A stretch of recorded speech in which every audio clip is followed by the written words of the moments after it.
వచ్చే నెల ఎన్నో అధ్యాయంలో 5వ అధ్యాయంలో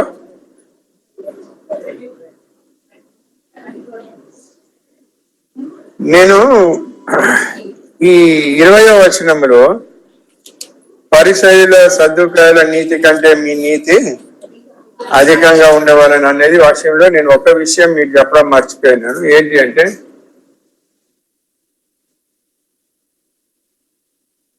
మనము విశ్వసించినప్పుడు రోమా 5:1-2 ప్రకారం యేసు ప్రభు దేవుని కుమారుడని, ఈ లోకానికి మానవ శరీరంలో వచ్చాడని,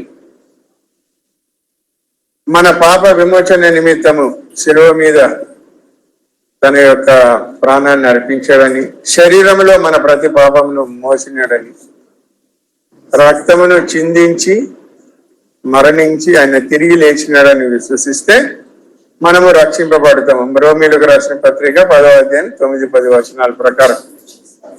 ఈ విధంగా ఎవరైతే విశ్వసిస్తారో వాళ్ళందరూ కూడా రక్షింపబడిన వారు నీతిమంతులుగా తీర్చబడతారు.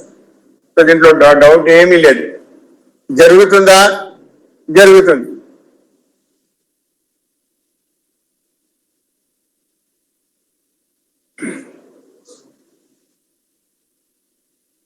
ఇప్పుడు నేను మాట్లాడుతున్నది మెల్లిగా మాట్లాడుతున్నా, మీకు ఆంప్లిఫై అయి వినిపిస్తా ఉంది. ఎందుకు? ఆంప్లిఫైర్ ఉంది, మైక్ ఉంది కాబట్టి. సో ఇది ఉన్నంత వరకు నేను మాట్లాడినప్పుడంతా వినిపిస్తూ ఉంటుంది, గట్టిగా వినిపిస్తుంది. అదేవిధంగా యేసు ప్రభు ఉన్నంత వరకు ఆయన ఎంతవరకు ఉంటాడు? ఎప్పటికీ నిత్యంగా ఉంటాడు. కాబట్టి ఆయన తన రాజ్యాన్ని స్థాపించే వరకు ఎవరైతే ఆయన యందు విశ్వసిస్తారో వాళ్ళందరూ కూడా రక్షింపబడతారు, నీతివంతులుగా తీర్చబడతారు. దాంట్లో డౌటే లేదు. అదే ఒక నీతి. ఆ నీతి గురించి కాదు చెప్పింది, పోయినసారి నేను మీకు చెప్పాను. మరి ఏ నీతి? అది నేను మీకు చెప్పడం మర్చిపోయాను. ప్రకటన గ్రంథం 19వ అధ్యాయం.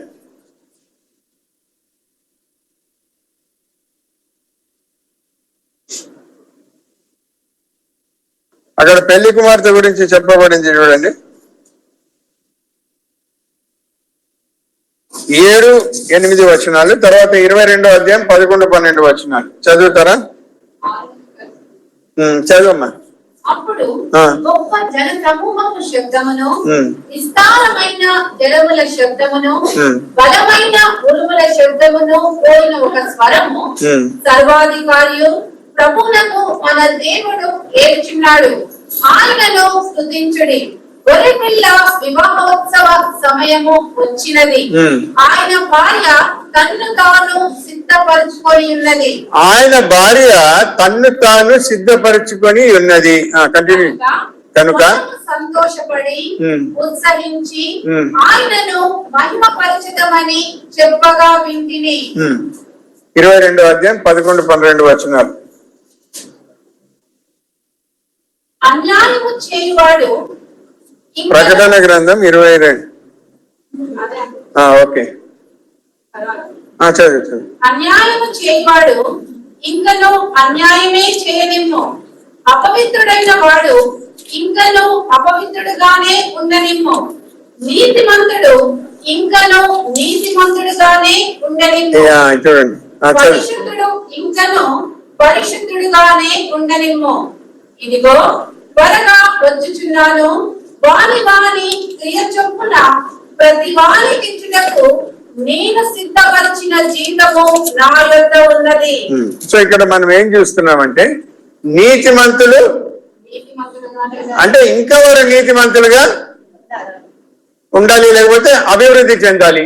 పరిశుద్ధులు ఇంకా పరిశుద్ధతలో వాళ్ళు ప్రోగ్రెస్ కావాలి. ఇలా జరిగినప్పుడు ఇదిగో నేను తిరిగా వస్తున్నాను, నా దగ్గర జీతం ఉంది. మనం ప్రతిదానికి మనం జీతం పొందుతాం. మనం మాట్లాడిన మాటకు ఒక జీతం ఉంది, తలంచిన తలంపుకు జీతం ఉంది, చేసిన పనికి జీతం ఉంది. కొన్నిసార్లు మనము తట్టుకోలేక ఎన్నెన్నో మాటలు అనేస్తాం, దానికి కూడా ఒక ప్రతిఫలం అనేది ఉంది. ఆయన అంటున్నాడు నేను వచ్చి ఇస్తాను. మరి ఈ 19వ అధ్యాయంలో ప్రకటన గ్రంథం 19వ అధ్యాయం 7-8 వచనాలు చదివారు కదా, దాంట్లో ఏమని రాయబడింది? 8వ వచనం ఏం రాయబడింది? అది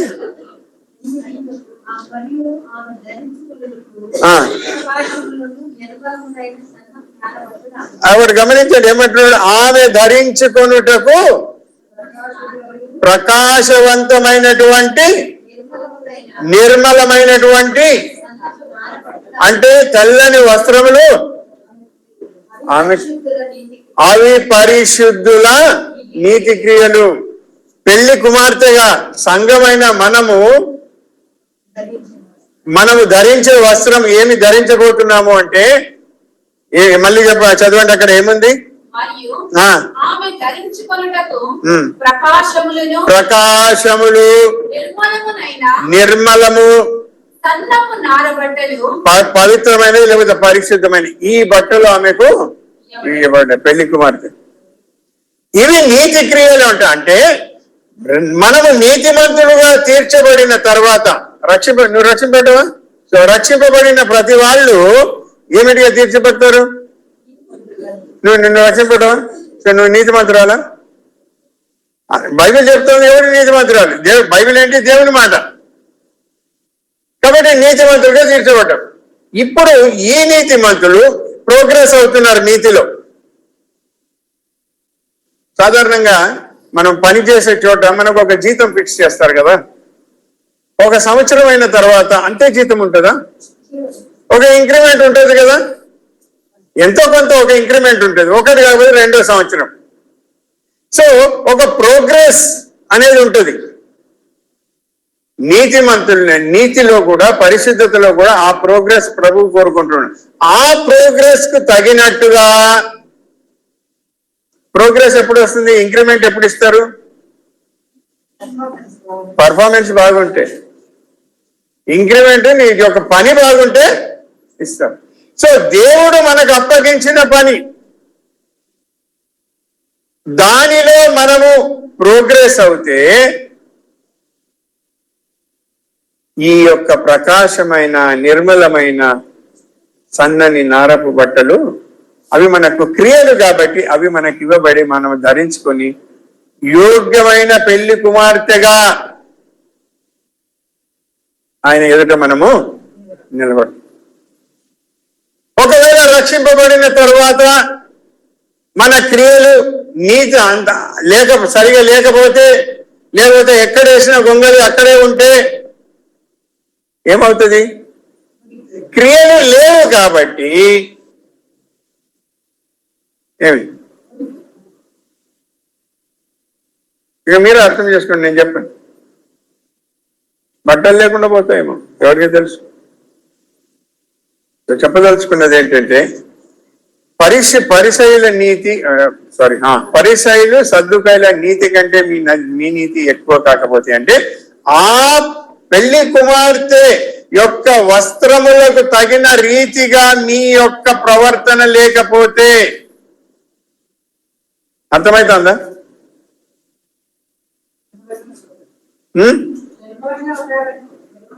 ఆ నిర్మలమైన వస్త్రములు కావాలంటే నిర్మలమైన మనసు ఉండాలి. ప్రకాశమైన వస్త్రములు కావాలంటే ప్రకాశించే మనసు ఉండాలి. ప్రకాశించే మనసు ఉండాలి అంటే చీకటి ఉండకూడదు. చీకటి సంబంధం ఎంతో. అందుకే క్రైస్తవ జీవితం అనేది చాలా ఇది కాదు. పడు, నువ్వు విశ్వసించి నువ్వు రక్షింపబడతావు, పరలోకానికి పోతావు, ఇవన్నీ వాటి మాటలు. ఒకటి ఈ విషయంలో చాలా జాగ్రత్తగా ఉండాలి. ఇవాళ రేపు ఇది బోధించడం లేదు. ఏం బోధిస్తున్నారు? సంఘాలలో ఇవాళ రేపు ఏం బోధిస్తున్నారు? అందరూ లేచి నిలబడండి, అందరూ చేతులు ఎత్తండి, హల్లెలూయా అనండి, చెయ్యి ఊపండి. మనుషులలో ముఖ్యంగా యవనస్తులు ఇది బాగా జ్ఞాపకం పెట్టుకోండి. దీనివల్ల జస్ట్ చెప్పడం వరకే నా బాధ్యత. మీరు దాన్ని పోతా అంటే పోనండి, దాని వెంట దయచేసి పోవాకండి. ఎందుకంటే అది మిమ్మల్ని ఎమోషనల్ గా అట్రాక్ట్ చేస్తుంది. నేను మీకు చెప్పాను కదా, పూనాలో ఒక అబ్బాయిని కలిసానని, వినియాడ్ చర్చ్ అతను ఎవరో ఇట్లనే కల్పించిన ఈ సోన్ బ్రదర్ ఎవరి గెస్ట్ స్పీకర్ అని ఏదో చెప్పినప్పుడు నేనన్నా రక్షింపబడ్డావని, ఆరి బోర్న్ అగైన్.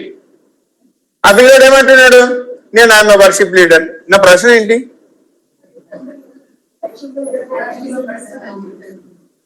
ఇప్పుడు హవిలా ఉంది, హవిలా నీ పేరు హవిలా కదా, హవిలా ఉంది. ఆరి బోర్న్ అగైన్ అంటే I study in so college అంటే మీనింగ్ ఉందా? I'm worship leader. నేను no, okay your worship leader, very good. I'm born, are you born again అంటే నువ్వు since long I'm attach to this church. లేకపోతే I took baptism, I'm a member of this church ఇట్లనే చెప్తున్నారు. కానీ yes I'm Born again, నా పాపములకు క్షమాపణ దొరికింది, నేను తిరిగి జన్మించినని డంకా కొట్టి చెప్పటం లేదు. ఎందుకు? వాళ్ళకి అది తెలియటం లేదు, అదేంటో వాళ్ళకి తెలియదు. చేతులు ఎత్తేసినారా?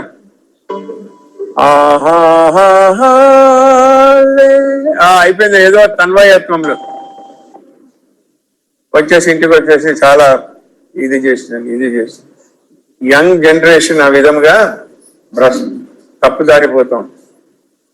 సో రక్షింపబడి నీతిమంతులుగా తీర్చబడిన వాళ్ళు, ఆ నీతి ప్రోగ్రెస్ కావాలి, పరిశుద్ధత ప్రోగ్రెస్ కావాలి. అది లాస్ట్ టైం నేను చెప్పడము మర్చిపోయింది. ఇంకోటి ఏంటంటే, ఆ 3 జడ్జ్మెంట్స్ చెప్పాను కదా,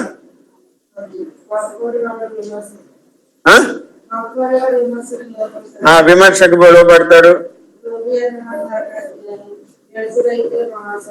కాబట్టి ఇవన్నీ కూడా గమనించండి, ఇవన్నీ కూడా విశ్వాసులకు వర్తిస్తాయి. అందుకే యాత్రా జీవితంలో ఇంకా దారిలో ఉండగానే మొన్న ఈయన ప్రసాదరావు గారి పెద్దమ్మాయి చనిపోయింది కదా, ఆమె అమ్మాయి చనిపోయిన తర్వాత వాళ్ళ చిన్నమ్మాయికి పెద్దమ్మాయికి కొన్ని విషయాలలో ఇట్లా పడదు, ఆస్తి గురించి. వాళ్ళకి అంత ఆస్తి ఉంది. అప్పుడు ఆ పాప ఏడుస్తా ఉంది, అయ్యో మా ఎన్నిసార్లు మా అక్కని నేను అనరాని మాటలు అన్నాను. క్షమాపణ అడగడానికి మనిషి లేదు, క్షమాపణ చెప్దాం అనుకుంటే అవకాశం లేదు, సరి చేసుకుందామంటే. అందుకే అయిపోయిందేమో. చాలా మంది ఏం చేస్తారు, మనిషి బ్రతికున్నప్పుడు ఆ మనిషిని పట్టించుకోరు, మనిషి చనిపోయిన తర్వాత జ్ఞాపకాలతో కూడిక అని పెట్టేసి ఎన్నెన్నో చేస్తారు. ఏమి లాభం? కాబట్టి ఈ విషయం జ్ఞాపకం పెట్టుకోండి. వారిలో జీవితం ఉండగానే ఒకరితో ఒకరు సమాధాన పడి సరి చేసుకోవాలి, నెంబర్ 1. రెండవది, ఆ 3 విధాలుగా విశ్వాసులకు కూడా వర్తిస్తుంది. అదంతా కూడా క్రీస్తు న్యాయపీఠం దగ్గర జరగబోతుంది. మాట్లాడిన మాటలకు, చేసిన కార్యానికి, తలంచిన తలంకు అన్ని కూడా క్రీస్తు న్యాయపీఠం దగ్గర మనకు తీర్పు జరుగుతుంది. అయితే మూడవది ఇదేంటి? జడ్జిమెంట్ ఏంటి దాంట్లో? నరకాగ్ని. సో ఇప్పుడు ఒక ప్రశ్న వస్తుంది, విశ్వాసి నరకానికి వెళ్తాడా అని. సరే, దాన్ని మనం ఇవాళ భవిష్యత్తులో తెలుసుకుందాము. సో ఈ 2 నేను చెప్పడం మర్చిపోయాను కాబట్టి దాన్ని నేను మళ్ళీ మీకు తిరిగి జ్ఞాపకం చేస్తున్నాను. తర్వాత ఎక్కడి వరకు 22 అయింది కదా, 23, 24 చదవండి. అయిపోయింది. 23, 20 నీవు బలిపీఠం దగ్గర అర్పించినప్పుడు కావున నీవు బలిపీఠమునంద అర్పణము అర్పించుచుండగా నీ మీద నీ సహోదరునికి విరోధము ఏమైనా కలదని అక్కడ నీకు జ్ఞాపకము వచ్చిన ఎడల అక్కడ బలిపీఠము ఎదుటనే నీ అర్పణము విడిచిపెట్టి మొదట వెళ్ళి నీ సహోదరునితో సమాధానపడుము, అటు తరువాత వచ్చి నీ అర్పణము అర్పింపుము. ఇప్పుడు దీన్ని బట్టి మనకి ఏమర్థమవుతుంది? చదివినారు కదా, చెప్పు నాయన. మోజెస్ చదివావా? వినలేదా? మీ మమ్మీ చదివింది. విల్లే. ఎక్కడున్నావు? 22nd లో ఉన్నావా? 23rd verse. ఓకే. అవేనా ఏమర్థమైంది? శ్రీను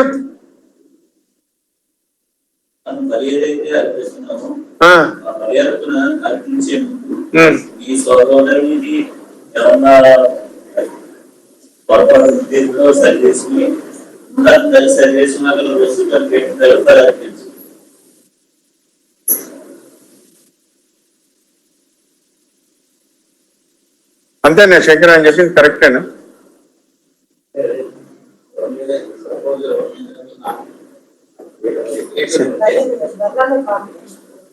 बोलो जी, हिंदी में बोलो.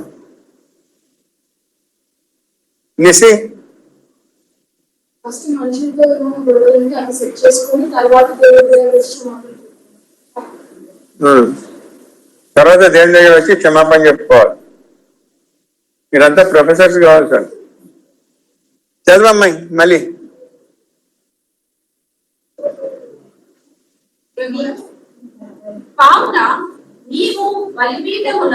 నీవు బలిపీఠమునొద్ద అర్పణమును అర్పించు చుండగా నీ సహోదరునికి విరోధం ఏమైనను కలదని. నీ మీద నీ సహోదరునికి అంటే ఆ సహోదరుడు నా వలన ఏమైతే ఉన్నాడు, అఫెండ్ అయ్యాడు, బాధపడుతున్నాడు, దెబ్బతిన్నాడు, మనసు గాయపడింది. అక్కడ నీకు జ్ఞాపకం వచ్చి నీకు ఒకవేళ జ్ఞాపకం వస్తే అక్కడ బలిపీఠము ఎదుటనే నీ అర్పణము విడిచిపెట్టి మొదట వెళ్ళి నీ సహోదరునితో సమాధానపడుము. ఆయనతో సమాధానపడు, తర్వాత వచ్చి నువ్వు అర్పణ అర్పించు. అయితే ఇక్కడ మనం గమనించవలసింది ఏంటంటే, మనం దీనిని ఏ విధంగా అర్థం చేసుకుంటామంటే, మేము దీనిలో ఒకప్పుడు నేను కూడా అదే విధంగా అనుకున్నాను. ఏమని, ఒక తోటి సహోదరుని ఎడల అంటే నేను నా వలన అతడు బాధపడి ఉంటే నేను ఏమైతే అర్పిస్తున్నాను అది వదిలిపెట్టి నేను పోవాలి అని. ఇక్కడ అర్పణ అని ఏదైతే అన్నాడో అది బలి అర్పణ కాదు, బలిపీఠం ఎదుట అర్పణ అన్నాడు. అర్థమవుతుందా? చదవమ్మాయి, మళ్ళీ చదవది. బలిపీఠము నొద్ద అర్పణను అర్పించుచుండగా అంటే అది బలి అర్పణ కాదు. బలిపీఠం దగ్గర నువ్వు ఒక అర్పణను అర్పించడానికి వచ్చావు. అది అంటే చెప్పదలుచుకున్నది ఏంటంటే సమాధానం కోసం, లేకపోతే అది బలిపీఠం మీద ఏమేమవుతాయి? దహన బలులు అవుతాయి, పాప పరిహారం అవుతుంది, సమాధాన బలి, ఇవన్నీ ఉన్నాయి కదా. ఈ అర్పణలు అర్పించడానికి నీవు వచ్చినప్పుడు అక్కడ నీవు ఏం అర్పిస్తున్నావు అంటే, ఇప్పుడు చదవండి 1 రాజులు 8వ అధ్యాయం 64వ వచనం.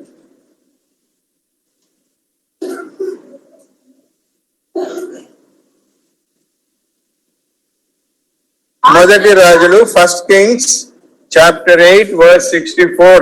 ఆ దినమున యెహోవా సముఖమునందున్న ఇత్తడి బలిపీఠము ఆ దహన బలులను, నైవేద్యములను, సమాధాన బలి, పశువుల గ్రొప్పును అర్పించుటకు బహు చిన్నదై చాలకపోయేను కనుక రాజు యెహోవా మందిరము ముందరనున్న ఆవరణము మధ్య 2 స్థలమును ప్రతిష్ఠించి అచ్చట దహన బలులను, నైవేద్యములను, సమాధాన బలి, పశువుల గ్రొప్పును అర్పించెను.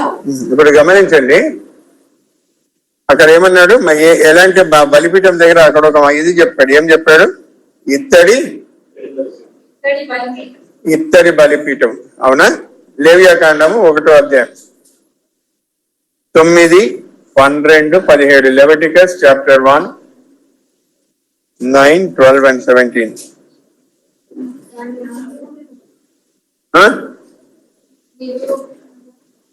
లేవియాకాండం 1వ అధ్యాయం 9వ వచనం. అది యెహోవాకు ఇంపైన సువాసన దహన బలి, యాజకులు దాన్ని అంతయు బలిపీఠం మీద దహింపవలెను. గమనించండి, బలిపీఠము మీద ఏదైనా దహించాలి అంటే దానికి ఒక పీట లాంటి ఒక ప్లాట్ఫామ్ కావాలి. అర్థమైందా? అది ఇత్తడితో చేసినదై ఉంటుంది, లేకపోతే ఎనీ మెటీరియల్. అంటే అది కొన్నిసార్లు చెక్కతో కూడా చేసింటారు. అది బలిపీఠం మీద పెట్టినప్పుడు ఆ చెక్కతో పాటు బలి అర్పణ కూడా కాలిపోతుంది. ఈ అర్పణ అర్పించడానికి ఏదైతే ప్లాట్ఫామ్ ఉపయోగిస్తారో అది అక్కడ దాని గురించి చెప్పబడింది. అది తీసుకొని వచ్చి నీవు దాని మీద బలి అర్పణ అర్పించక ముందు నీకు ఏమన్నా జ్ఞాపకం వస్తే, అంటే అర్థం ఏంటంటే నువ్వు ఏదో ఇస్తున్నావు, అంటే నీ అర్పణ అర్పించడానికి ఏదో నువ్వు సిద్ధపరుస్తున్నావు. ఆ సిద్ధపరిచే సమయంలో ఇది బాగా జ్ఞాపకం పెట్టుకోండి. అందుకే ఈ ఎల్ఎఫ్ వాళ్ళు ఏం చేస్తారంటే ఆదివారం ఆరాధన కాబట్టి శనివారం ప్రార్థన పెట్టుకుంటారు వాళ్ళు, శనివారం సాయంత్రం. అప్పుడు వాళ్ళు ఇదే చేస్తారనమాట. అంటే రేపు నేను ప్రభు సన్నిధికి వెళ్ళి నా యొక్క అర్పణను అర్పించాలి కాబట్టి ఇప్పుడు నేను అంటే సరి చేయబడడానికి ఏదైనా జ్ఞాపకం వస్తే సహోదరుని ఎడల అతనితో నీవు వెళ్ళి సమాధాన పడు. సో ఇక్కడ అర్పణ అంటే కేవలము ఆరాధన కాదు, లేకపోతే చందా కాదు, ఏదైనా కావచ్చు. కానీ అది ఇచ్చేకు ముందు అతనితో నీవు సమాధాన పడకపోతే ఇచ్చిన దానికి విలువ ఉండదు. అర్థమైందా? ఇది దాని ఇంకా ఇది కూడా చెప్పినాను కదా.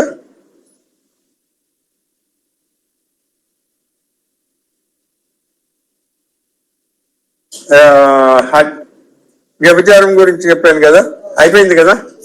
ఓకే, ఇప్పుడు మనం 29వ వచనంకి వద్దాం. నీ కుడి కన్ను నిన్ను అభ్యంతర పరిచిన ఎడల దాని పెరిగి నీ యొద్ద నుండి పారివేయము. నీ దేహమంతయు నరకంలో పడవేయబడకుండా నీ అవయములలో ఒకటి నశించుట నీకు ప్రయోజనకరము కదా. ఇక్కడ ఏమంటున్నాడంటే ఒకవేళ నీ కన్ను పాపం చేస్తే ఏం చేయాలి? అక్కడ చెప్పబడింది ఏంటి? పెరిగివేయాలి. చెయ్యి పాపం చేస్తే ఇది పాత నిబంధనలోని నియమం. రోమీలకు రాసిన పత్రిక 8వ అధ్యాయం 13వ వచనం, కొలసీలకు రాసిన పత్రిక 3వ అధ్యాయం 5వ వచనం. ఈ రెండు చదవండి. మీరు శరీరానుసారముగా ప్రవర్తించిన ఎడల చావవలసిన వారై ఉందరు, కానీ ఆత్మ చేత శరీర క్రియలను చంపిన ఎడల జీవించగలరు.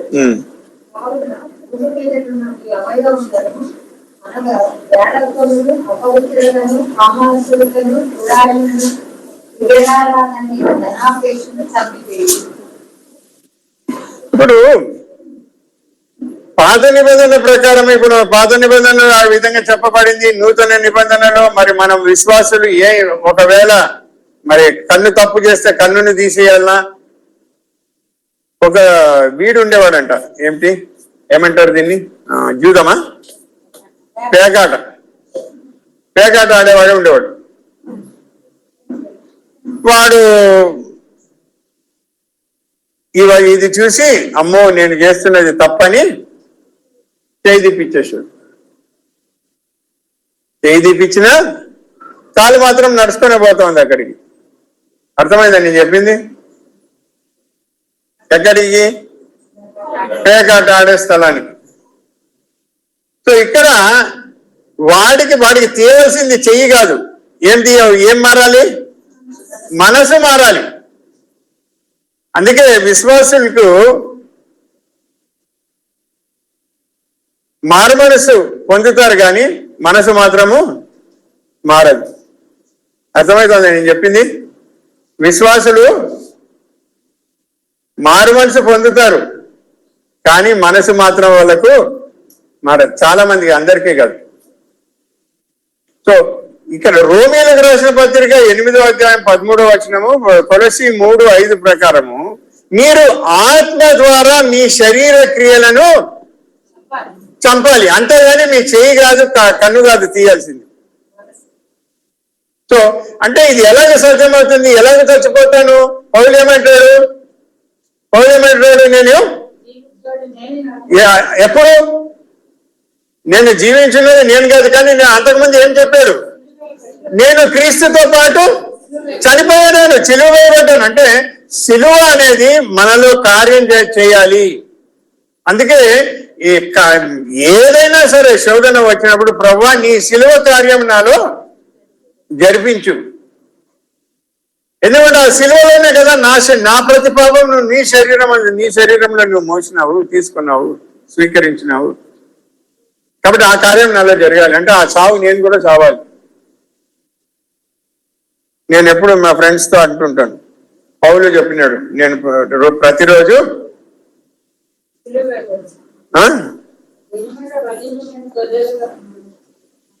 ఐ డై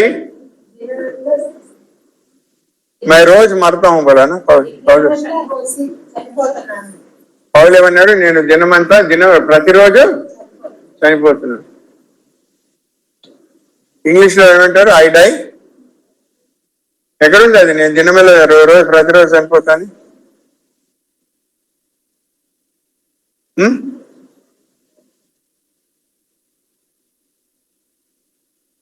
మార్తా సిస్టర్ ఎక్కడుందండి అది?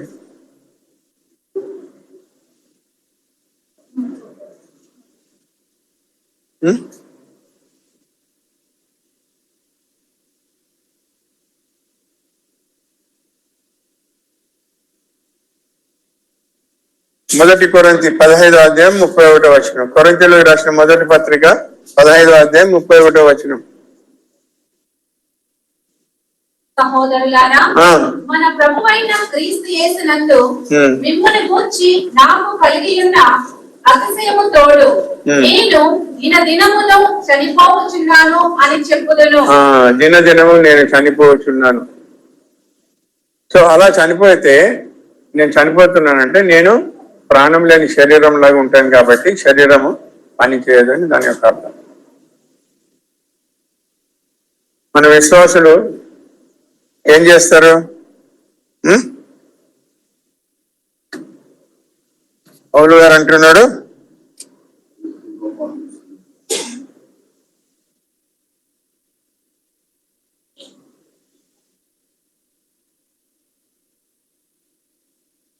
పౌలు అంటున్నాడు విశ్వాసులు ఏం చేస్తారు?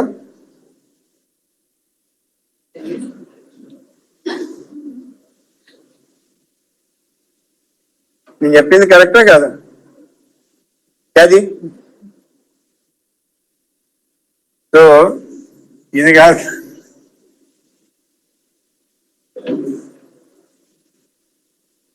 చక్రవర్తి బ్రదర్ కరెక్టా? సరే. సో ఇక్కడ ఇది కాదు మనము చేయవలసింది. మరి కాకపోతే ఒకవేళ ఇలా చేయకపోతే వాడు ఏమన్నాడు? వాడిని ఎక్కడ వేస్తారంట? 29, 20 వచనాలు, 30 వచనం.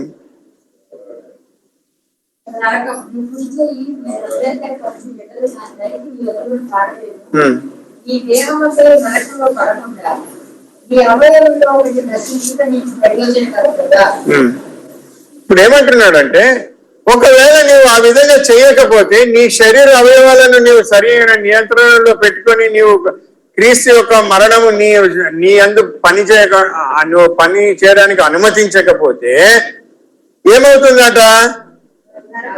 నరకంలో పడతావు. ఎవరికి చెప్తున్నారు ఈ మాట? యేసు ప్రభు ఎవరికి చెప్తున్నాడు? శిష్యులతో అంటున్నాడు. ఎవరితో అంటున్నాడు? శిష్యులకే వార్నింగ్ ఇచ్చినాడు ఆయన.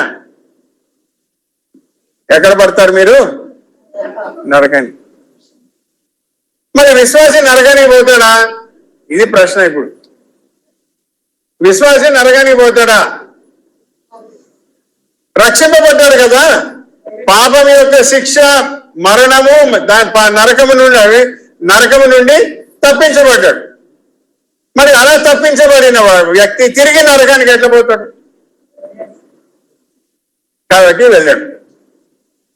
మరి ఎందుకు చెప్పబడింది ఈ విధంగా? శిష్యులకు సైతం అదొక వార్నింగ్. మనం ఎంత, వాళ్ళు తమ ప్రభుతో పాటు ప్రాణాలు అర్పించారు.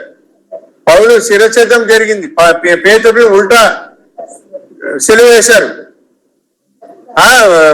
ఎంతమంది శిష్యులు వాళ్ళను దీంట్లో కుట్టేసి ఎండకేసేశారు. వాళ్ళతో కంపేర్ చేస్తే మనం నథింగ్. మరి వాళ్ళకే వార్నింగ్ ఉంటే మనకు ఉండదా?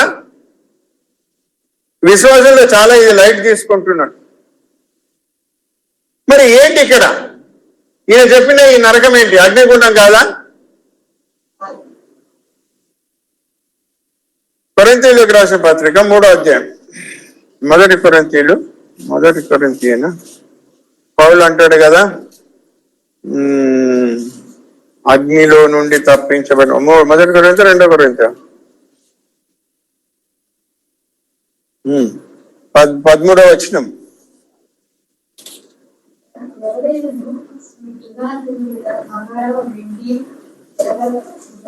అదే అదే అదే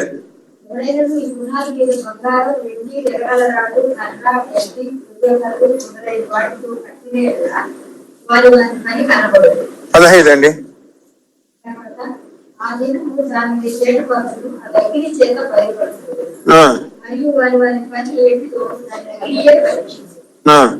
ఒకని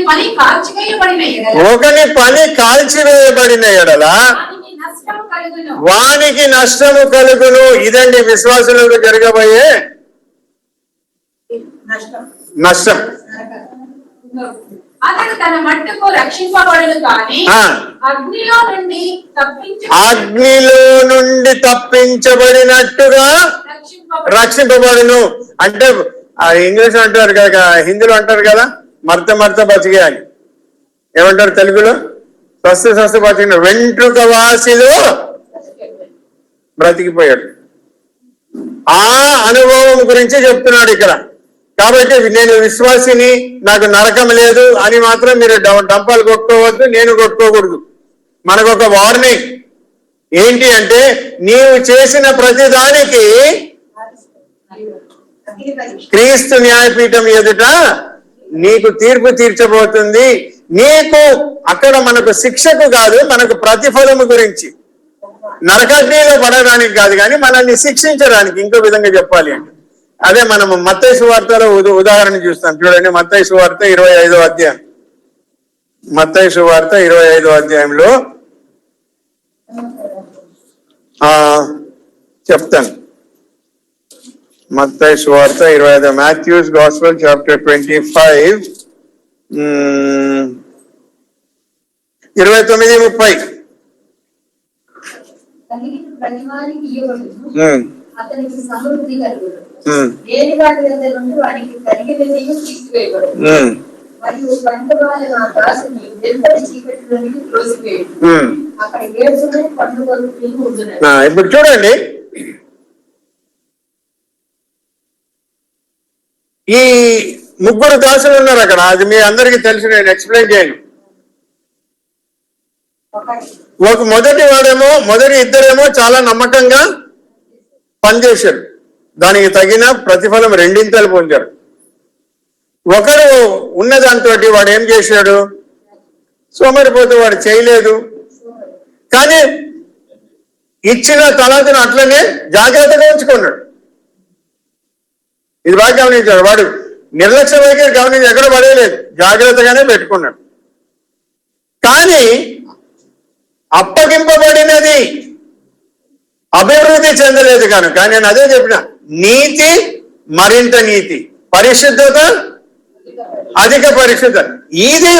ఈ ప్రోగ్రెస్ అనేది లేదు కాబట్టి నీ దగ్గర ఎందుకు వేస్ట్ అని తీసుకొని నేను ఎక్కడ ఏమన్నాడు? వెలుపటి చీకటిలో వేయమన్నాడు. ఆ వెలుపటి చీకటిలోకి పడవేయబడమే విశ్వాసులు అనుభవించే నరకాగ్ని యొక్క బాధ. అది నరకాగ్నిలో అవిశ్వాసులేమో నరకాగ్నిలో ఆయా అమ్మ అని ఏడుస్తుంటారు. విశ్వాసి అంటే ఎలాంటి విశ్వాసి? రక్షింపబడి అభివృద్ధి చెందని ఎదగని విశ్వాసి. వాడు కూడా నరకాగ్నిలో పడకుండా అలాంటి బాధనే వాడు కూడా అనుభవిస్తాడు. అందుకే అక్కడ ఏమి ఉండును? ఏడ్పును పండ్లు కొరుకుటయును ఉండును. ఎంతవరకు ఉంటుంది? ఆఖరి, అదే మనం చదివాం, ఆఖరి కడపటి కాసు చెల్లించే వరకు, మీ నిర్లక్ష్యం వైఖరిని బట్టి కడపటి కాసు చెల్లించే వరకు నీ మంచి సమయం ఉన్నది. నీ సహోదరునితో సహోదరితో సమాధాన పడడానికి నువ్వు చేయలేదు కాబట్టి కొంతకాలము ఆ బాధను అనుభవించు. సింపుల్.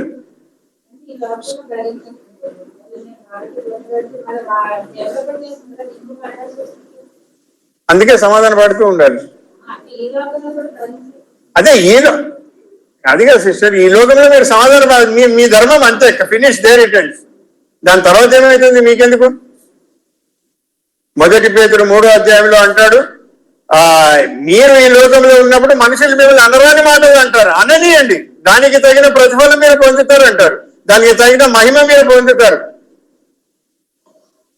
ఇక్కడ మనం చేసే తప్పుల గురించి మాట్లాడుతున్నాడు. విశ్వాసులుగా మనం చేసే తప్పులు, నిర్లక్ష్య వైఖరి, పొరపాట్లు ఏవైతే చేస్తామో దాని గురించి చెప్తున్నాడు. దాని వలన క్రీస్తు న్యాయపీఠం దగ్గర మనకు పొందబోయే ప్రతిఫలం ఏంటి అంటే బహుమానం అంటూ లేదు కానీ శిక్ష అంటూ ఉంటుంది. ఆ శిక్ష ఎలాంటిదంటే నరకాగ్నిలో అవిశ్వాసి కాలుతో బాధపడుతూ విశ్వాసి ఇక్కడ కాలకుండా బాధపడతాడు. ఎంతవరకు అంటే తాను ఏదైతే ఆఖరి కాసు చెల్లించే వరకు. దాని తర్వాత దేవుడు ఆయనను రా బాబు ఏదో ఇది సింపుల్ గా మీకు ఎగ్జాంపుల్ ఇస్తాను. క్లాస్లో టీచరు పాఠం చెప్తా ఉంది, ఒకడు వినడు. ఏం చేస్తుంది టీచరు? టీచర్లు ఎవరు? మారుతా సిస్టర్ చెప్పండి మీరు. క్లాస్ బయట ఏం చేస్తారు? కూర్చొని అయినా చేరేసి కూర్చోండి, పడుకోబెడతారా? గోడ కుర్చీ వాడు బాగా పడతాడు, వేరే వాడు కిటికీ నుండి మళ్ళీ వాడు లోపలికి వచ్చి చెప్తాడు, టీచర్ వాడు ఏడు నేను ఇట్లా ఉంటే వాడు నవ్వుతున్నాడు సిస్టర్ టీచర్. సో బయట ఉన్నాడు, బాధపడుతూ ఉన్నాడు. తర్వాత టీచర్ ఉండుకొని పదా రా, ఇంకోసారి చేయకు, ఇంకోసారి మనకి ఛాన్స్ ఉండదు అనుకోండి, రా ఇక్కడ వచ్చి కూర్చో. ఆ అనుభవంలోకి విశ్వాసులు వెళ్తారు. కాబట్టి మేము విశ్వాసులు పాట పాడతాడు, పరలోకము నా దేశము పరదేశి హాయి అని, ఏం అన్ని అబద్ధాలే పాడేటువంటి. మనల్ని మనం మోసం చేసుకుంటున్నాం. ఇట్లా చెప్తాం కాబట్టి ఎవరైనా రాని అటు దగ్గరికి. సరే నెక్స్ట్. తన భార్యను విడనాడు వాడు ఆమెకు పరిత్యాగ పత్రిక ఇయ్యవలనని చెప్పబడి ఉన్నది కదా. నేను మీతో ఎక్కడ నుండి చదువుతున్నాను? 31. ఇప్పుడు చదివే సరే చదువు 1 hour అయిపోయింది. సరే చదివేక ముందు ఒక చిన్న చెప్తా. ఈ 30వ వచనం వరకు ఏమైతే ప్రభు చెప్పినాడో అవన్నీ కూడా ధర్మశాస్త్రాన్ని సపోర్ట్ చేస్తుంది. అర్థమైందా? ప్రభు చెప్పిన ఇక్కడ నియమాలు ఇవన్నీ కూడా they are supporting the law, ధర్మశాస్త్రాన్ని సపోర్ట్ చేస్తుంది, ఇంకా బలపరుస్తున్నాయి. ఏ ఉదాహరణకు హత్య చేయొద్దు ధర్మశాస్త్రం చెప్తా అంటే నువ్వు కోప్పడొద్దు, ఇది బలోపేతం చేస్తా ఉన్నాం. It is strengthening the law. కానీ 31 నుండి తర్వాత అది వేరే విధంగా ఉంది. అది సపోర్ట్ చేస్తుంది కానీ వేరే విధంగా సపోర్ట్ చేస్తుంది. ఏ విధంగా అంటే చదవండి ఇప్పుడు. చదువు 30. ఆమెకు పరిత్యాగ పత్రిక ఇయ్యవలెనని చెప్పబడి ఉన్నది కదా. నేను మీతో చెప్పునదేమనగా ఉమ్. వ్యభిచార కారణమును బట్టి కాక ఉమ్. తన భార్యను విడనాడు ప్రతి వాడును ఆమెను వ్యభిచారినిగా చేయించున్నాడు. ఉమ్. విడనాడబడిన దానిని పెళ్ళాడు వాడు వ్యభిచరించుచున్నాడు. చాలు. ఇప్పుడు ఇక ఇది చెప్పి నేను ముగించేస్తాను. ఈ 31 నుండి ఈ ధర్మశాస్త్రానికి సంబంధించి 4 ఉపమానాలు చెప్పాడు. 4 ఎగ్జాంపుల్స్ తీసుకున్నాడు. మొదటిది డైవర్స్, ఏమన్నాడు తెలుగులో? పరిత్యాగం. రెండవది 41వ వచనం ఏముంది? ఒకడు ఒక మైలు దూరం రమ్మని నిన్ను ప్రమాణం. సరే ఇది రాసుకోండి. రెండవది ప్రమాణం. మొదటిది విడాకులు, రెండవది ప్రమాణం, మూడవది చెడును ఆపడం లేకపోతే చెడును నిరోధించడం, నాలుగవది శత్రువులను ప్రేమించడం. ఈ 4 విషయాలలో 31వ వచనం నుండి ఆఖరి వరకు ఈ 4 విషయాలకు సంబంధించి ప్రభువు కొన్ని సూత్రాలు చెప్పాడు. మొదటిదేమో 30వ వచనం వరకు చెప్పినవన్నీ కూడా డైరెక్ట్ గా సపోర్ట్ చేస్తున్నాయి ధర్మశాస్త్రాన్ని, లేకపోతే బలపరుస్తున్నాయి. ఇది ధర్మశాస్త్రంలో చెప్పిన దానికంటే వేరుగా ఉన్నప్పటికీ కూడా దేవుని నియమాన్ని బలపరుస్తోంది. ఉదాహరణ ఇప్పుడే మనకు తెలిసి వస్తుంది. ఏంటి అంటే ఇప్పుడు ఏమన్నాడు? ధర్మశాస్త్రము ప్రకారము చెప్పండి. ధర్మశాస్త్రం ప్రకారము ఎవరైనా తన భార్యను విడనాడాలి అనుకుంటే ఏం చేయాలంట? పరిత్యాగం, డివోర్స్ ఒక నోటు రాసేసి 4 పెద్దల్ని పిలిచి వాళ్ళ ముందు చెప్పేసి ఆమెకి ఇచ్చేసి, దానికి మళ్ళీ వాళ్ళు చెప్తారు పెద్దలు, ఆమె నువ్వు పరిత్యాగం చేస్తున్నావు కాబట్టి నువ్వు ఆమెకి ఇంత ఇయ్యాలా అని చెప్పేసి ఇది చేస్తావు. ఇది మోసే ధర్మశాస్త్రం ప్రకారం జరుగుతుంది. కానీ తర్వాత ఏమంటాడు? నేను మీతో చెప్పున్నదేమనగా వ్యభిచార కారణమును బట్టి తప్పించి తన భార్యను విడనాడు ప్రతివాడు ఆమెను వ్యభిచారినిగా చేయుచున్నాడు. అంటే అర్థం ఏంటి అంటే, నేను మీకు చెప్పేది మోసే ధర్మశాస్త్రం చెప్తా ఉంది విడాకుల కోసము పరిత్యాగ పత్రం రాసి విడాకులు చేసుకోవాలి. కానీ నేను చెప్పేది ఏమంటే, వ్యభిచారి అయితే తప్పించి విడాకులు అంటూ ఇవ్వకూడదు. మీకు అర్థమవుతుంది? ఇప్పుడు అక్కడ ఏ కారణమే చేతనైనా ఇవ్వచ్చు. నేను ఇంట్లోకి రాగానే నీళ్ళు ఇవ్వలే, పరిత్యాగం. అదే ఇస్లాం మతంలో కుబుల్ ఏమంటారు? అంతేనా? కుబుల్ ఏమంటారు? అదే ఏదో వాట్ ఎవర్ ఇట్ ఇస్. ఇందువల్ల మోసే ధర్మశాస్త్రాన్ని పాటిస్తారు కాబట్టి. అయితే యేసు ప్రభు ఏమంటున్నాడంటే, వ్యభిచారముకు తప్పించి నేను వేరే దానికి నేను అనుమతి ఇవ్వను. ఎందుకంటే చదువు ఇప్పుడు. తన భార్యను విడనాడు ప్రతి వాడును ఆమెను వ్యభిచారినిగా చేయుచున్నాడు. 19వ అధ్యాయం 7 నుండి 8 వచనం. మత్తయి సువార్త 19:7-8.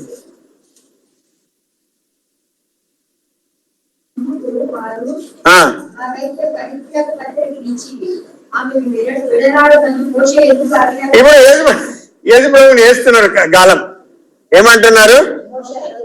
మోసే చెప్పినాడు కదా, పరిత్యాగ పత్రం ఇచ్చేసి డైవర్స్ చేయొచ్చు అని అన్నప్పుడు ఆయన ఏం జవాబు చెప్పాడు? మీ హృదయ కాఠిన్యమును బట్టి సెలవిచ్చినాడు, అంతేగాని ఆది నుండి అలాగూ జరగలేదు. ఆది నుండి అంటే ఆది ఎప్పుడు? మా భార్యాభర్తల సంబంధం ఎప్పటి నుండి వచ్చింది? ఆదాము హవ్వ. అంటే దేవుడు ఆదాము హవ్వలను సృష్టించినప్పుడు ఈ పరిత్యాగం అనే ఉద్దేశం దేవుని మనసులో లేనే లేదు. అర్థమవుతుందా?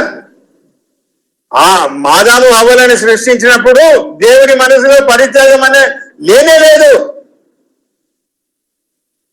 కాబట్టి ఒకడు తన మరణము వరకు వెయిట్ చేయాలి.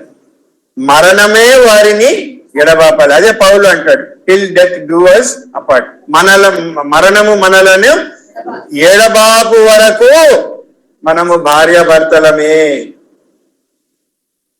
అయితే ఒక్క కండిషన్ కి నేను ఒప్పుకుంటున్నాను. ఏంటి అంటే, ఒకవేళ స్త్రీ కానీ పురుషుడు కానీ వ్యభిచారంలో పట్టుబడితే మీరు పరిత్యాగము తీసుకోవచ్చు. ఎందుకన్నాడు ఆ మాట? ఆది నుండి అట్లా లేదు కదా అంటే, ఇప్పుడు బాగా గమనించండి. యేసు ప్రభువు పెళ్లి కుమారుడిగా ఉన్నప్పుడు సంఘమైనటువంటి పెళ్లి కుమార్తె ఏ విధంగా ఉండాలి? పవిత్రంగా పరిశుద్ధంగా ఉండాలి. అది ఆ ఉద్దేశంతో ఆయన మాట అన్నాడు. ఇక్కడ ఇంకోటి ఆయన చెప్పిన దాన్ని బట్టి ఇంకోటి కూడా అర్థమవుతుంది. ఒకవేళ ఒకరు వ్యభిచారంలో పట్టుబడి పరిత్యాగానికి సిద్ధపడినప్పుడు భర్త గాని భార్య గారిని ఒకవేళ క్షమిస్తే వాళ్ళు కలిసి ఉండవచ్చు. ఏమండి ఈయన చెప్పింది ఎవరు ఇది చేయలేదు. ఏ పురాణాలు ఇతిహాసాలు తీసుకొని భార్య ఇది అయిపోయిందంటే నువ్వు అట్లా చేసినావా అంటారు. ఈయన అట్లా అనటం లేదు. అగ్ని పరీక్షలు నువ్వు పో, ఏంటంటే అగ్ని పరీక్ష అక్కర్లేదు, నీవే క్షమించు. చాలా కేసులు క్షమించిన వాళ్ళు చాలా మంది ఉన్నారు. భార్యలను క్షమించారు, భర్తలను క్షమించారు, కుటుంబాలు. మరణము మాత్రమే ఎడబాయి. ఒకవేళ వాళ్ళు ఆ విధంగా వ్యభిచారం ఆధారం చేసుకొని సపరేట్ అయితే ఆమెను వ్యభిచారంలో పట్టుబడిన వారిని ఎవరైతే పెళ్లి చేసుకుంటున్నారో వాళ్ళు వ్యభిచారులు. అది ఇంకొక పాపం. అంటే నువ్వు పాపం చేసి ఇంకోటి కూడా, అంటే నువ్వు ఏమంటారు ఊబిలో దిగి ఇంకొన్ని కూడా ఊబిలోకి లాగేస్తున్నావు. ఇప్పుడు చూడండి, అదే అంటున్నాడు. నేను అందుకే అన్నాను, మొదటి నియమాలన్నీ కూడా 30కి ముందు ఉండే ప్రభువు చెప్పినవన్నీ కూడా పాత నిబంధన ధర్మశాస్త్రాన్ని బలోపేతం చేస్తున్నాయి. కానీ ఇది ధర్మశాస్త్రాన్ని ఎదిరిస్తాం. మోషే చెప్పాడు కానీ దేవుని దృష్టిలో లేదు. కాబట్టి ఏ విశ్వాసి కూడా మీరు ఆలోచించకూడదు. కొన్నిసార్లు మేలు పడదు, అప్పుడు తప్పులేదు. ఇద్దరు కలిసి నడవాలి. సమ్మతించకుండా నడుస్తారా? మహమ్మద్ 3:3 ప్రకారం నడవలేదు. వాళ్ళిద్దరు సమ్మతిస్తున్నారు. కాబట్టి భేదాభిప్రాయాలు ఉన్నప్పుడు, వ్యభిచారంలో పట్టుబడినప్పుడు విడాకులు తీసుకోవడం క్షేమం. అలా కాకుండా ఉండాలి అంటే పెళ్లి కాని వారు, పెళ్లి అయిపోయిన వాళ్ళు వదిలేద్దాం. వాళ్ళు ఆల్రెడీ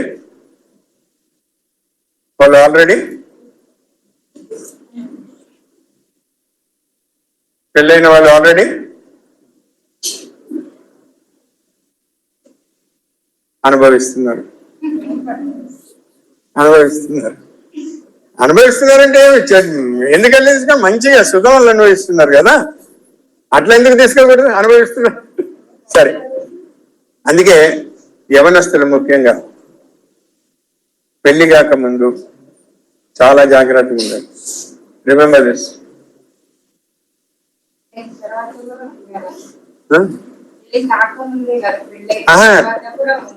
పెళ్లి తర్వాత ఏమిటికి ఉండాలి? అది దానికి సూత్రం చెప్తా నాకు.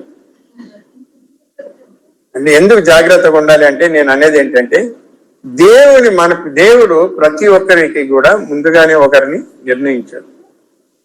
వారెవరో అది మనం తెలుసుకోవాలి. వాళ్ళు ఎర్రగుంటారా, తెల్లగుంటారా, పొడుగుంటారా, పొట్టిగా ఉంటారా, ముక్కు వంకర ఉంటుందా, చెవి వెనక ఉంటుందా, ముందు ఉంటుందా, అది ఆలోచించకూడదు. దేవుడికి ఏర్పాటు చేసిన వ్యక్తి ఎవరు? నంబర్ 1. ఇంకోటి తెలుసా, ప్రేమ గుడ్డిది అంటారు. చాలా మంది లవ్ మ్యారేజ్ అని. ప్రేమ గుడ్డిది. గుడ్డిది అంటే ఏంటి? కళ్ళు సరిగా కాదు, గుడ్డిది అంటే సరిగా కనిపించదా? కళ్ళు అస్సలు కనిపించవు. సో ప్రేమ ఉన్నప్పుడు ఏమి కనిపించదు. కానీ పెళ్ళైన తర్వాత వారి గుడ్డితనం పోతుంది.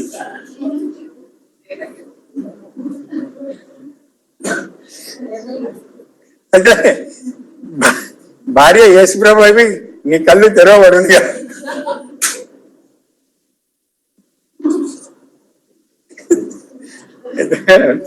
సో చాలా జాగ్రత్తగా ఉండాలి. అప్పుడు కళ్ళు తెరుచుకొని ఏం లాభం లేదు, ముందుగానే కళ్ళు తెరిచి చూసుకోవాలి. కళ్ళు తెరిచి నువ్వు చూసి పెళ్లి చేసుకుంటే తర్వాత కళ్ళు మూసుకున్నా పర్వాలేదు, ఏం కాదు. ఎందుకంటే ఆమె కళ్ళు మూసుకున్నా నీవు కన్నా ఒకరి మీద ఒకరికి కాన్ఫిడెన్స్, ఒకరి మీద ఒకరికి ప్రేమానురాగాలు, ఒకరినొకరు అర్థం చేసుకుంటారు. కాబట్టి కళ్ళు మూసుకున్నా కూడా ఆ పక్కనే ఉన్నది అని అది అర్థమైపోతుంది, అర్థమవుతా ఉంది. కాబట్టి వేచి ఉండండి, ప్రార్థన చేయండి, దేవుని వాక్యం ద్వారా నడిపించబడండి. ఎంతో మంది అమ్మాయి ఎర్రగా ఉంది, బుర్రగా ఉంది, అబ్బాయి పొడవు ఉన్నాడు, బాగుంది, చేసుకున్నాడు. 3 నెలల తర్వాత 2 నెలల తర్వాత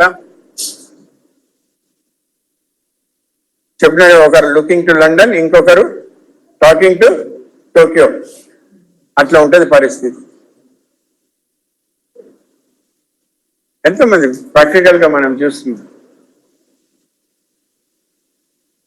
తర్వాత బాధపడడం కంటే 1 నెల, 2 నెలలు, 1 సంవత్సరం, 2 సంవత్సరాలు చూడండి. అసలు దేవుని ఏర్పాట్లు ప్రకారం చేసుకోవడం ద్వారా ఎంత లేట్ అయి చేసుకున్నా కూడా పర్వాలేదు. చాలా మంది ఏమంటే వయసు అయిపోతుంది. ఆ సినిమా యాక్టర్స్ చూడండి, 40 సంవత్సరాలైనా కూడా మాకు ఇప్పుడే పెళ్ళొద్దు. వాళ్ళకి లేని బాధ మీకెందు? వాళ్ళని చాలా మంది నమూనాగా తీసుకుంటారు కదా, పెళ్లి విషయంలో ఎందుకు తీసుకోరు? మరి చెప్పదలుచుకున్నది ఏంటంటే వేచి ఉండండి. ప్రభు మీకు మీ పార్ట్నర్ ఎవరో చూపిస్తాడు. ఒకవేళ వేచి చూడడానికి మీకు కష్టం అనిపిస్తే 2-3 కాన్ఫిడెన్స్ వైపు తీసుకొని వాళ్ళతో ప్రార్థన చేయండి. ఈ సంబంధం వచ్చింది, ఇది దేవుని వల్ల వచ్చిందా కాదా? మనం ఏం చేస్తామంటే మొదట సంబంధం చేసి తర్వాత ప్రార్థన చేస్తాం. కానీ దేవుడు మొదట కోరుకునేది అంటే ప్రార్థన చేసి తర్వాత సంబంధం చేస్తాం. వెలిచూపు వలన మనం పోతే మాత్రము నష్టం మనకే, విశ్వాసం ద్వారా పోవడం. అలాంటప్పుడు ఈ విడాకుల ప్రసక్తే రాదు. వచ్చినా కూడా సేమ్, ఏ కుటుంబం కూడా పర్ఫెక్ట్ కాదండి. ఈ వయసులో నాకు కూడా మా ఆవిడ కూడా కిచ్చులు అవుతానే ఉంటాయి. ఎవరు లేని వాళ్ళని కాదు, కానీ ప్రేమ, క్రీస్తు ప్రేమ, దేవుని అనురాగం ఏం చేస్తుంది? ప్రేమ దోషంలోని కప్పేస్తుంది. ఆది నుండి ఏదో తోట నుండి వాడు చేస్తున్నాడు. ఎందుకంటే ఇది సర్ప స్వభావం. ఇప్పుడు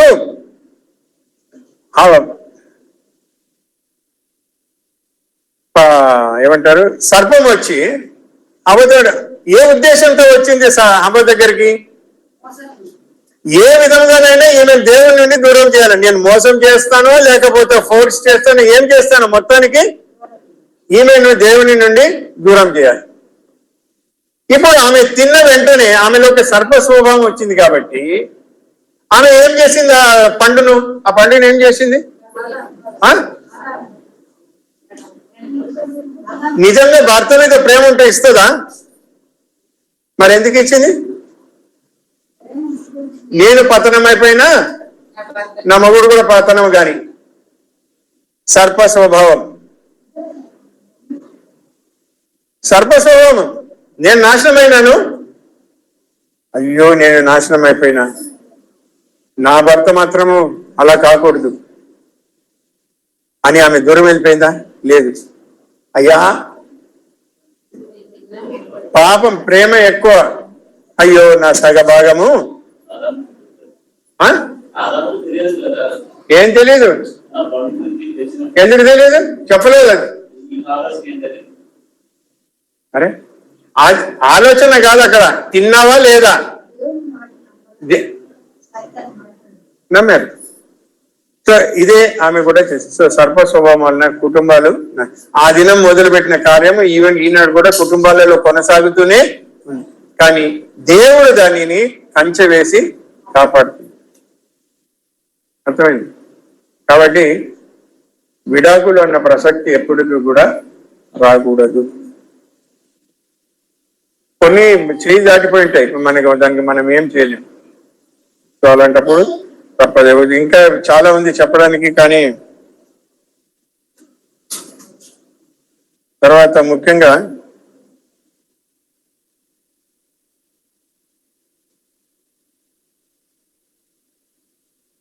నేను నెక్స్ట్ మళ్ళీ కంటిన్యూ చేస్తాను, కొద్ది గొప్ప ఉంది.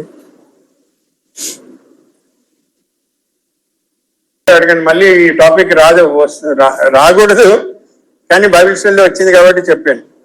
కొంచెం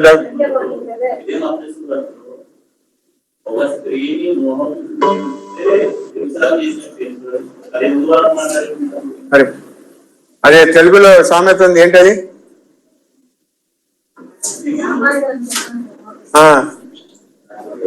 నేను ఆల్రెడీ చెప్పాను కదా, పాత ధర్మశాస్త్రం ప్రకారము, మోషే ధర్మశాస్త్రం ప్రకారం నువ్వు వ్యభిచారం చేయొద్దు. కాబట్టి నువ్వు ఎవరినన్నా చూడొచ్చు, ఏమన్నా చేయొచ్చు, దొంగతనంలో చాటుకు చూడొచ్చు, అన్ని చేయొచ్చు. నూతన నీవు రాజ్యానికి సంబంధించిన నీతిలోకి వచ్చాక నీవు అది కూడా చేయకూడదు. అర్థమవుతుందా?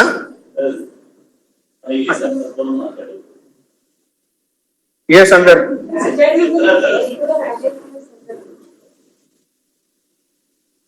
నువ్వు స్కూటర్ నడిపిస్తావు కదా, ఎట్ సైడ్ డ్రైవ్ చేస్తావు? రైట్ సైడ్ వెళ్తావా? లెఫ్ట్ నుండి, లెఫ్ట్ లోనే పోవాలని మనకు ఎందుకు ట్రాఫిక్ రూల్ పెట్టారు? మన క్షేమం గురించి. అదేనండి, రాంగ్ రూట్ లో వచ్చినాడు దెబ్బతింటున్నాడు, మనం కూడా పోతున్నాం మరి. అందుకే రాంగ్ రూట్ లో పోవద్దు, రైట్ రూట్ లో కదా. అంటే నష్టం అంటూ జరుగుతుంది, అది ఎవరికైనా కానీ. కరెక్టే, మొత్తానికి నష్టం జరుగుతుంది, ప్రాణ నష్టం కూడా జరగవచ్చు. అలా కాకుండడానికి మీరు ఈ క్రమాన్ని పాటించండి. నీవు వ్యభిచారం ప్రాక్టికల్ గా ఇన్వాల్వ్మెంట్ అయ్యేక ముందు ఇవన్నీ ఉంటాయి కాబట్టి దీనినే మీరు నిరోధించండి. ఇది నిరోధిస్తే ఆటోమేటిక్ గా అది కూడా నిరోధించబడుతుంది. అర్థమైందా? దానినే ఇంగ్లీష్ లో ఒక ప్రావర్బ్ ఉంది, prevention is better than cure అని. అంటే ఏంటి? బురదలో కాలు ఎందుకు వేయాలా, ఎందుకు కడుక్కోవాలా? అర్థమైందా? ఇంకేమన్నా డౌట్లా?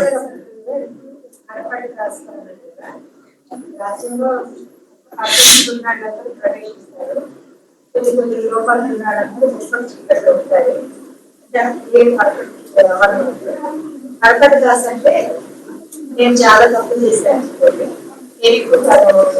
అవును, ఉంటుంది కదా. అదే ఇప్పుడు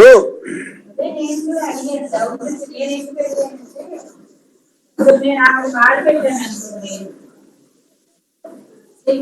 బాధ పెట్టాను, కానీ క్షమాపణ అడగకపోతే నన్ను వేరే వాళ్ళు బాధ పెట్టారు.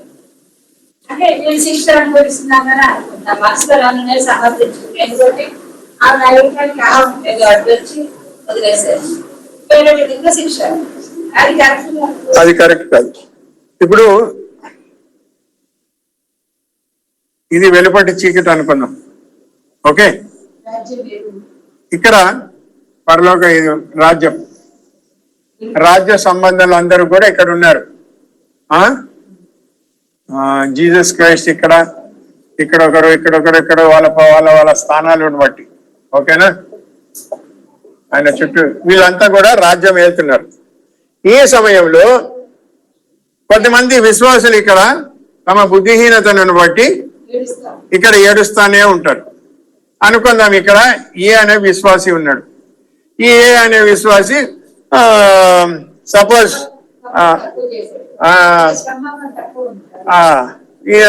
ఒకరికి డబ్బు ఇవ్వకుండా ఎగ్గొట్టేశాడు. ఇక్కడ మిగతా వాళ్ళందరూ వాళ్ళు కూడా ఎన్నెన్నో తప్పులు చేశాడు. అందరిలోకెల్లా ఈ అనేవాడు తక్కువ చేశాడు. సో ఈ ఆఖరి కాసు అయిన తర్వాత వీడు ఇక్కడ నుండి బయటకు వస్తాడు. కానీ ఇక్కడ స్థలం ఉండదు. ఎందుకు?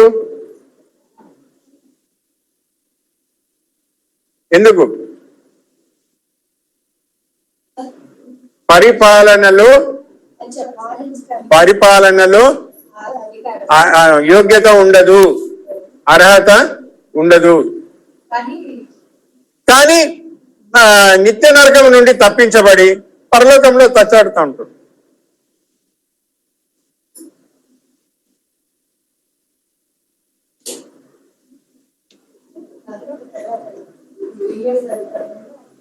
వెయ్యేళ్ల పరిపాలనలో భాగస్థుడు కాడు. సపోజ్ ఒక మాట చెప్తున్నాను, 1000 రాజ్యం స్థాపించబడింది, అంతా పాలన స్టార్ట్ అయింది. పాలన స్టార్ట్ అయిన 6 months కి మీరు బయటకు వచ్చాడు అనుకోండి,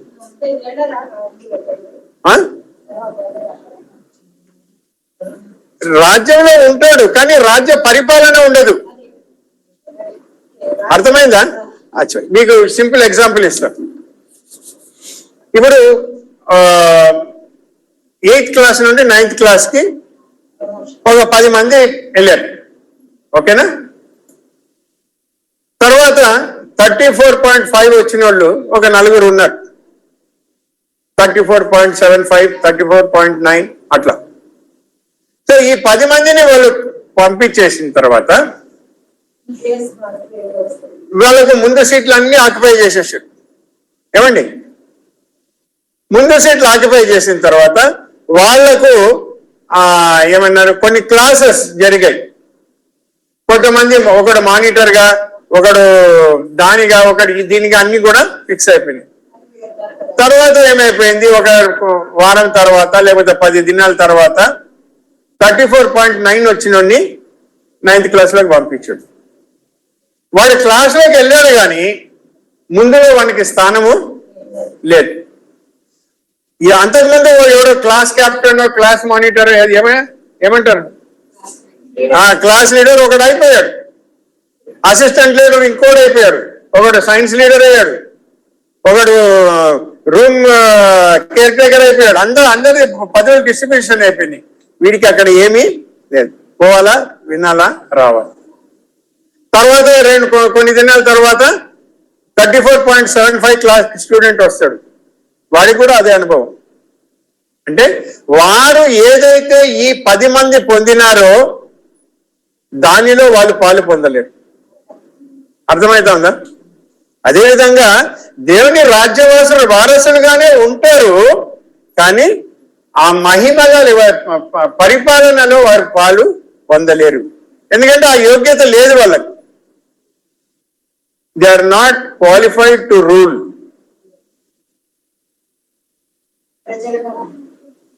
మామూలు సేవకులుగానే ఉంటారు, నరకం నుండి తప్పించబడిన వాళ్ళుగా ఉంటారు. ఆత్మ ఏమంటారు, జీవుడు నరకంలో నిత్య నరకాగ్ని నుండి తప్పించబడ్డాడు, అంతే. అట్లా చాలా మంది ఉంటారు. సో మీ కంపెనీ ఉంటది.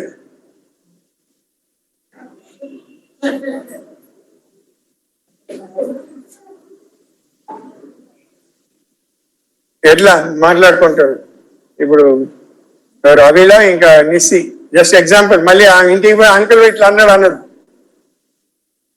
అవుట్ ఆఫ్ డార్క్నెస్ లో కూర్చుంటాడు. అప్పుడు చెప్పినప్పుడు ఇంటే బాగుంది, ఏం లేదా చూడు అవిలా, నీ పేరు ఏం పేరు, అమ్మ చూడు ఎంత బాగా అక్కడ కూర్చొని రాజు. అవునే, ఆ దినం మాకు చెప్పింటే వినేలా, అంత చెప్తే ఏమో అనుకోండి నిద్రపోతున్నాం, ఛాన్స్ పోయింది నాకు. పళ్ళు కొరుకుటబ్బా, అవసరమా? ఇంకేమైనా డౌట్లు? రక్షింపబడినారు పరలోకానికి పోతారు అని చెప్పేది అంతా నమ్మకం. పరలోకానికి వెళ్తారు, నేను లేదనటం లేదు, కానీ దేవుని వాక్యం క్లియర్ గా చెప్తుంది కదా, ఆఖరి కాసిచ్చే వరకు ఉంటది. అది తప్పించుకోలేరు ఎవరు. నేను రక్షింపబడినా నేను ఏమన్నా చేసుకోవచ్చు, అదంతా నడవదు ఈ లోకంలో. నీ పరిధిలోనే చేసుకోగలవు, దేవుని ఎదురు అది నడవదు. ప్రతి దీనికి ఆయన క్రీస్తుని జ్ఞాపకం చేసిన. అందుకే అంటాడు, మనము చేసిన మంచిదైనా సరే చెడ్డదైనా సరే దానికి కూడా ప్రతిఫలం. ఓకేనా? ప్రభుచితం అయితే కంటిన్యూ చేద్దాం దీన్ని.